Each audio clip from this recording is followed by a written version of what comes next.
The Hindu का news है, foreign secretary meets Myanmar military leaders, discusses border management,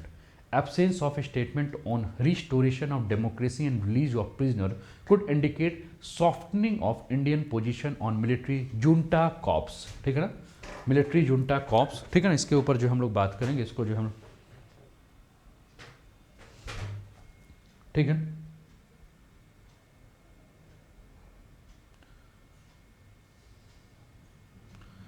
ठीक है ना, इसके ऊपर जो है हम लोग बात करेंगे, ठीक है ना। तो चलिए आगे बढ़ते हैं, देखते हैं न्यूज़ क्या है। तो सबसे पहले तो आप देख लेंगे कि ये आपको इंडिया नज़र आ रहा है,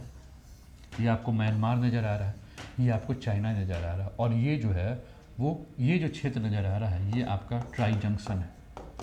क्या है? ट्राई जंक्शन है, किसका? इंडिया, चाइना और म्यांमार का, ठीक है ना। इस चीज़ को आप लोग क्या कीजिएगा, ध्यान रखिएगा। अब मैंने क्या कहा, मैंने ये कहा कि जो न्यूज़ हम लोगों ने द हिंदू में पढ़ा, न्यूज़ क्या था, हिंदू में था फॉरेन सेक्रेटरी जो है म्यांमार के मिलिट्री लीडर से जो है वो उन्होंने मिला है, और वो जो मिलकर जो है वो क्या कर रहे हैं, ठीक है ना, वो बॉर्डर मैनेजमेंट यानी कि सीमा प्रबंधन पे जो है और सुरक्षा को लेकर जो इन्होंने बात की है, ठीक है। तो आप अपनी स्क्रीन पर देखिए, ये आपको देखने को मिल रहे हैं जो कि फॉरेन सेक्रेटरी हैं, ठीक है ना, और ये म्यांमार के जो नेता हैं इनके साथ जो है इनकी मीटिंग हो रही है। विदेश सचिव हैं फॉरेन सेक्रेटरी, नाम है इनका विनय मोहन कवात्रा, और विनय मोहन कवात्रा जो है वो म्यांमार की अपनी यात्रा पे गए थे, और इस यात्रा के दौरान वहाँ के जो भी नेतृत्व करता है उनके साथ सीमा प्रबंधन और सुरक्षा को लेकर जो भी मुद्दे थे उस मुद्दे पर चर्चा की। अब इनकी यात्रा उस समय हुई है दोस्तों जब म्यांमार में जो है वो जातीय सशस्त्र संगठन और सेना के बीच में जो है वो हिंसा चल रही है,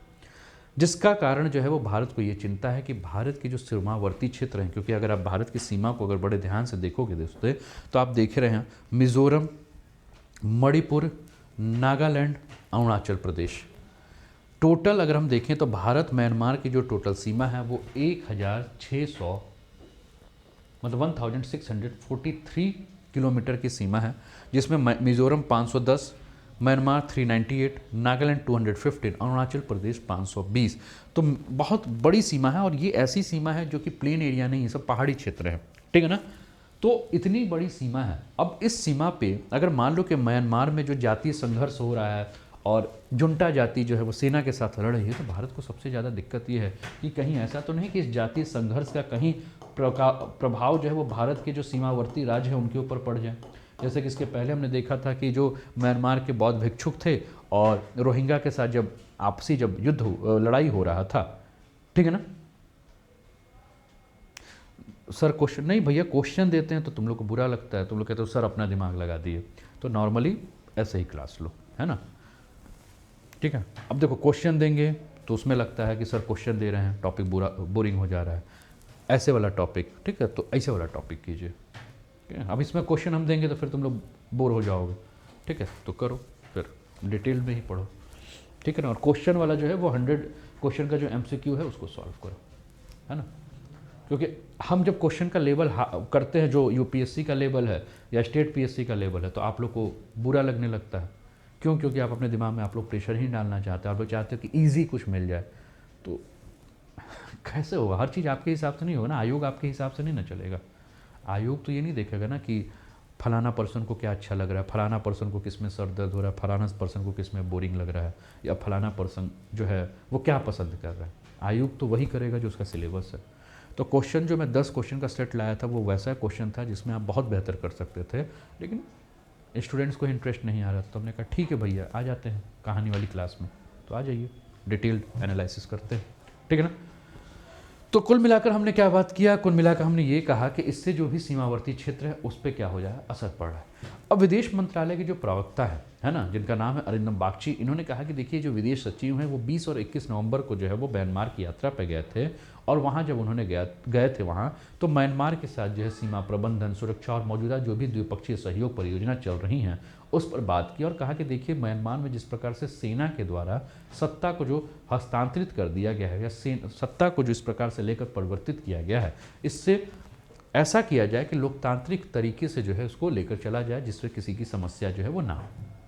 ठीक है ना। हमने जब इसके ऊपर बात की थी तो हमने जो बात किया था आपको इतनी बड़ी सीमा दिखाई थी, और उसके बाद मैंने इसके पहले के मैप में आपको दिखाया था कि ट्राई जंक्शन का एरिया आपको नज़र आ रहा है। ट्राई जंक्शन यानी कि वो क्षेत्र जहाँ 3 देशों का जो है वो जुड़ाव देखने को मिलता है। म्यांमार में हमने क्या देखा कि पिछले साल जो है तख्ता पलट हो गया, और पिछले साल जब तख्ता पलट हो गया तो उस पर सेना ने जो है वो कब्जा कर लिया। अब ये जो मुलाकात हुई, इस मुलाकात पे जो है वो किस किस पर बात हुई, तो पारस्परिक जो मुद्दे थे, ठीक है ना, जिसमें सीमा प्रबंधन के ऊपर बात की गई, मानव तस्करी के ऊपर बात हुई, जो भी अवसंरचना परियोजना चल रही हैं उसको पुनर्जीवित करने के बारे में बात की गई, क्षेत्रीय और बहुपक्षीय अगर हम बात करें तो सहयोग के ऊपर बात किया गया। राष्ट्रीय सरकार को ये कहा गया कि देखिए आप किस प्रकार से इस पे काम करें, और इसके अलावा आपको याद होगा कि पिछले साल जब वहाँ सत्ता परिवर्तन हुआ था तो आंग सान सू, ठीक है ना, उनको क्या कर दिया गया था कि उनको बंद कर दिया गया, लेकिन उनके रिहाई के संबंध में जो है वो कोई भी बात नहीं की गई। भारत और म्यांमार के संबंधों के बारे में बात करें तो आपने देखा कि लगभग 1643 यानी कि 1643 किलोमीटर तक की भू राजनीतिक जो सीमा है यह आपके भारत दक्षिण पूर्व एशिया भूगोल के केंद्र में है, और म्यांमार एक मात्र ऐसा देश है जो कि भारत के नेबर फर्स्टहुड नीति और एक्ट ईस्ट नीति दोनों के जो है साथ जो है वो काम कर रहा है। म्यांमार जो है वो भारत प्रशांत क्षेत्र में क्षेत्रीय कूटनीति में भारत का जो आपका एक्सरसाइज चलता है ना, उस एक्सरसाइज का जो है वो भाग है। इसके अलावा दक्षिण एशिया और दक्षिण पूर्व एशिया को जोड़ने के लिए अगर हम बात करें तो एक बहुत अच्छा लिंक भी जो है वो है आपका म्यांमार। भारत का जो विज़न है सागर, उसके हिस्से के रूप में भी भारत जो है म्यांमार को जो है वो लेकर चलता है। भारत ने म्यांमार में जो राखाइन राज्य है वहाँ एक सिटवे बंदरगाह को जो है विकसित करने का जो है वो काम किया है, और चीनी मोर्चे वाले जो भी आपके क्यूप्यू बंदरगाह है उसके लिए भारत जो है वो उसके जवाब के रूप में जो है वो उसने क्या किया है, आपके रखाइन में जो सिटवे बंदरगाह को विकसित किया है, जिससे कि रखाइन में चीन के जो भी भूस्थैतिक पदचिन्ह हैं उनको जो है वो क्या कर दिया जा सके, मजबूत किया जाए उनके खिलाफ। म्यांमार अगर हम बात करें तो मल्टी टेक्नोलॉजी के क्षेत्र में या आर्थिक सहयोग के क्षेत्र में जो है वो जो आपकी बंगाल खाड़ी में पहल यानी कि बिम्स्टेक जो है उसका भी जो है अगर हम बात करें तो एक सदस्य के रूप में है, जो बहुपक्षीय उप क्षेत्रीय संगठन है जो बंगाल की खाड़ी के देशों में द्विपक्षीय और क्षेत्रीय सहयोग को बढ़ावा देने के लिए भी प्रतिबद्ध है। भारत और म्यांमार के संबंधों में अगर हम बात करें तो सबसे पहला कारक आपको चीन नज़र आता है, क्योंकि म्यांमार क्षेत्रीय मामलों में बीजिंग के ऊपर, और म्यांमार अनिवार्य रूप से भारत और चीन के संबंधों में जो है किंग मेकर की भूमिका में काम करता है।